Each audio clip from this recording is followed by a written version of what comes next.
Hello दोस्तों, मैं हूं एसार और स्वागत है आपका मेरे YouTube चैनल ड्रीम बिग मार्गदर्शन में। दोस्तों, पेरेंट्स की अक्सर ये शिकायत रहती है कि हमारे बच्चे हमारी बात नहीं मानते, हमारी बात समझना नहीं चाहते, या हम उन्हें कोई भी एडवाइस देते, चाहे वो करियर रिलेटेड हो या हेल्थ रिलेटेड हो, कोई भी एडवाइस हो, उसे वो फॉर ग्रांटेड ले लेते हैं। तो दोस्तों, वो ऐसा क्यों कर रहे हैं? आपको क्या लगता है वो ऐसा क्यों करते हैं? मुझे ऐसा लगता है कि वो ऐसा इसलिए करते हैं क्योंकि आप भी कहीं ना कहीं उनकी बात नहीं सुनते, वो आपकी बात नहीं सुनते क्योंकि आप भी कहीं ना कहीं उनकी बात नहीं सुनते। मैंने तो ऐसे पेरेंट्स को भी देखा है जो जब बच्चे अपनी प्रॉब्लम्स बता रहे होते हैं तो ऐसे टाइम पे वो ये तक कह देते हैं कि ये प्रॉब्लम एग्जिस्ट ही नहीं करता। फॉर एग्जाम्पल, अगर कोई बच्चा अपनी प्रॉब्लम बता रहा है कि वो डिप्रेशन में है या वो परेशान है किसी कारण से, तो इसको वो इस तरीके से लेते हैं कि डिप्रेशन जैसी कोई चीज़ ही नहीं होती, ये उसके मन का भ्रम है। तो जब आप खुद अपने बच्चों की बात नहीं सुन रहे या अपने चिल्ड्रन की बात नहीं सुन रहे, तो वो भी आपकी बात नहीं सुनेंगे। तो सबसे पहले तो आपको उनकी बात ध्यान से सुनना होगा और उनके प्रॉब्लम्स को समझना पड़ेगा। पॉइंट नंबर 1, बिना सुने जाने की उम्मीद ना करें। दोस्तों, जब आप अपने बच्चों की सुनेंगे तो आपके और उनके बीच का जो कम्युनिकेशन गैप था वो भर जाएगा। इसका परिणाम ये होगा कि उन्हें ऐसा फील होगा कि हमें भी सुनने वाला कोई है और एक दोस्त की तरह ही वो हमें जज नहीं कर रहा। वो आपको अपनी बात इसलिए भी नहीं बताते क्योंकि आप उनको जज करते हैं।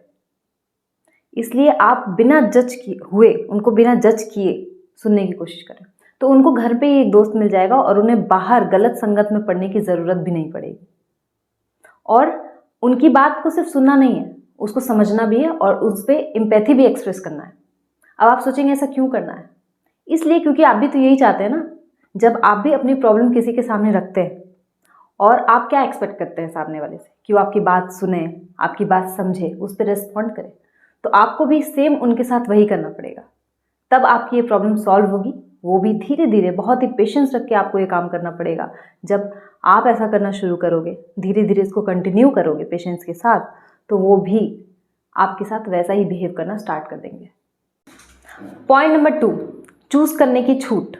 दोस्तों, अगर आप अपने बच्चों के लिए हर कुछ चूज़ करके उसके सामने रख देते हैं तो आप कहीं ना कहीं उनको विकलांग बना रहे हैं।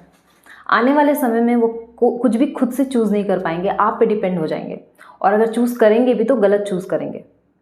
कोई डिसीजन लेते टाइम उनसे गलती हो जाएगी, क्योंकि ये सारी चीज़ें जो है वो सीखने की चीज़ें हैं और ये शुरू से ही शुरू हो जानी चाहिए। तो आप सबसे पहले तो उनको खुद चूज़ करने दें, लेकिन सिर्फ उन्हें चूज़ करने नहीं देना है। आपको उनको ये बताना है कि इन्होंने जो कुछ भी चूज़ किया है, उसके बाद जो भी उनकी ज़िंदगी में अच्छा खराब या जो भी बदलाव आएगा, उसकी रिस्पॉन्सिबिलिटी वो खुद लेंगे। ये आपको उनको बताना पड़ेगा। यहाँ बच्चों को टॉर्चर करने की बात नहीं हो रही है कि देखो तुम जो करोगे ना उसकी जिम्मेदारी तुम्हारी होगी, मुझे नहीं पता। इस एटीट्यूड की बात नहीं हो रही है। मेरा कहने का मतलब यह है कि उनके अंदर जो कुछ भी वो चूज़ करते हैं उनके प्रति सेंस ऑफ रेस्पॉन्सिबिलिटी जगाने की बात कर रही हूँ मैं। मतलब कि वो चूज़ तो करें, लेकिन जब उनके अंदर सेंस ऑफ रेस्पॉन्सिबिलिटी होगी कि मेरे साथ जो हो रहा है या मैं जो चूज़ कर रहा हूँ या कर रही हूँ या जो डिसीजन ले रहा हूँ या ले रही हूँ, अगर उसका कुछ परिणाम आता है तो वो परिणाम अच्छा हो सकता है या बुरा भी हो सकता है, लेकिन उसके लिए रिस्पॉन्सिबल मैं खुद हूँ। वो बाद में आपको दोषी नहीं ठहरा पाएंगे, आपको ब्लेम नहीं कर सकते कि नहीं आपने हमें चूज़ नहीं करने दिया, अगर हम चूज़ करते तो बहुत अच्छा चूज़ करते, बहुत सही से ये काम होता। ठीक है, तो ये कोशिश कीजिए कि आप उन्हें विकलांग ना बनाएं, उनको चूज़ करने की छूट दें, फ्रीडम दें और उनके अंदर sense of responsibility. Point number 3, except the challenge. दोस्तों, आपकी पेरेंटिंग कैसी है ये इस बात से पता नहीं चलेगी कि आपका बच्चा कितना सुधरा हुआ है। Let me clear. कहने का मतलब ये है कि आप अगर एक ऐसे बच्चे से डील कर रहे हो जो बहुत ही सीधा साधा है, बहुत ही मतलब गुड बॉय है या एक गुड गर्ल है, आप ऐसे बच्चे को डील कर रहे हो, तो जाहिर है कि आपकी पेरेंटिंग अच्छी कहलाएगी, क्योंकि वो पहले से अच्छे हैं, वो आपकी हर बात मानते हैं, अच्छे से पढ़ाई कर लेते हैं, वो सबकी रेस्पेक्ट भी कर लेते हैं, स्कूल में लड़ाइयाँ भी नहीं करते, मतलब एक भी ऐसा काम नहीं करते जिससे आपकी नाक कट जाए या आपको बुरा लग जाए या आपको दिक्कत हो रही हो, एक भी ऐसा काम नहीं कर रहे वो। तो ऐसे बच्चों को डील करने की बात तो मतलब ये तो बहुत ईजी है, ये कोई चैलेंज नहीं है ना। पेरेंट्स की शिकायत क्या रहती है कि मेरा बच्चा जो है वो खाना नहीं खाता, या मेरा बच्चा जो है वो स्कूल जाता है तो लड़ाइयाँ कर लेता है, या मेरा बच्चा जो है पढ़ाई नहीं करता, उसकी राइटिंग ख़राब है, मतलब बहुत सारी प्रॉब्लम्स होती है बच्चों के साथ, है ना। तो ऐसे में जो बच्चा बहुत ही सीधा साधा है, आपकी हर बात मान रहा है, सब कुछ कर रहा है, तो ऐसे बच्चों को तो आप डील कर लेते हो। लेकिन आपकी जो राइट पेरेंटिंग है, जो सही असली पेरेंटिंग है, तब समझ में आती है जब आप ऐसे बच्चे को डील कर लेते हो सक्सेसफुली, जो बहुत ही रिबेलियस नेचर के हैं, स्कूल में जाते हैं लड़ाई कर लेते हैं, खाना नहीं खाते, पढ़ाई नहीं करते, कुछ नहीं करते, आपके हर कुछ आपके विरोध में करते हैं। आपने हर कुछ करके देख लिया, सब कुछ कर लिया, सब कुछ कर लिया, लेकिन वो फिर भी नहीं मान रहे, फिर भी ऐसा लग रहा है कि भाई क्या हो गया, ये मेरे घर के अंदर क्या हो गया। ऐसे बच्चों के साथ आप जब सक्सेसफुली डील कर लेते हो तो असली पेरेंटिंग वो है, असली राइट पेरेंटिंग वो है। क्योंकि कहीं ना कहीं आपकी पेरेंटिंग अगर सही रही तो मेरा ये विश्वास है कि वो रिवेलियस बच्चा, वो अनलव्ड बच्चा भी आपके कंट्रोल में आ सकता है। कंट्रोल इन द सेंस कि उसका फ्यूचर भी अच्छा हो सकता है। Point number 4, don't be over protective. दोस्तों, प्रोटेक्टिव होने और ओवर प्रोटेक्टिव होने में फ़र्क होता है, लेकिन इसके बीच की लाइन जो है ना, वो इतनी थिन होती है कि पेरेंट्स को पता नहीं लग पाता कि वो कब प्रोटेक्टिव से ओवर प्रोटेक्टिव हो गए। प्रोटेक्ट करना बहुत अच्छी बात है, लेकिन किसी को इतना ओवर प्रोटेक्ट नहीं करना चाहिए कि उसका विकास ही रुक जाए। अगर आप किसी को ओवर प्रोटेक्ट कर रहे हो तो इससे ये होगा कि बहुत ज़्यादा डिपेंड हो जाएगा वो आप पे, बच्चा आप पे बहुत ज़्यादा डिपेंड हो जाएगा, जिसके कारण वो उसका विकास रुक जाएगा। आपको ये डर बना रहता है कि वो गलत संगत में ना चला जाए, गलत चीज़ें ना करने लग जाए, ये डर बना रहता है, जिसके कारण आप ओवर प्रोटेक्ट करने लगते हो। लेकिन इसका कोई विशेष फ़ायदा मुझको तो दिखाई नहीं देता है, क्योंकि मुझे ऐसा लगता है कि इससे बेहतर है कि आप बच्चे को ये बता दो कि इससे आपको क्या क्या नुकसान हो सकता है और इससे आपको क्या क्या फ़ायदे हो सकते हैं। कहीं ना कहीं आपको एक ब्रेन वॉश करना पड़ेगा। ये ब्रेन वॉश को आपको इस सेंस में नहीं लेना है कि वो जो गलत वाला ब्रेन वॉश होता है वो नहीं, ब्रेन वॉश करना पड़ेगा मतलब आपको कहीं ना कहीं उसके अंदर ऐसे संस्कार भरने पड़ेंगे, ऐसी उन्हें बताना पड़ेगा क्या गलत है और क्या सही है। उनके अंदर ऐसे संस्कार भरिए या उनको ऐसी बातें बता दीजिए, ऐसे उनको समझा दीजिए, शुरू से उनको ऐसे समझा दीजिए कि वो अच्छी चीज़ों को खुद एक्सेप्ट कर लें और बुरी चीज़ों को खुद छोड़ दें। तो ये ज़्यादा बेहतर होगा और ज़्यादा आपके लिए भी आसान होगा। आपको हर जगह ओवर प्रोटेक्ट करने के लिए उनके साथ खड़ा नहीं रहना पड़ेगा। आपको कहीं ना कहीं उनके ऊपर ये ट्रस्ट होगा कि हमने तो इनको बचपन से ही जो समझाया, क्योंकि इंसान को बचपन से जो बताया समझाया जाता है वो बहुत बड़े तक उनके दिमाग में वही रह जाता है, वही वो समझ जाते हैं। क्योंकि छोटी उम्र में जो बातें सिखाई जाती हैं वो बहुत दूर तक चलती है, देर तक चलती है।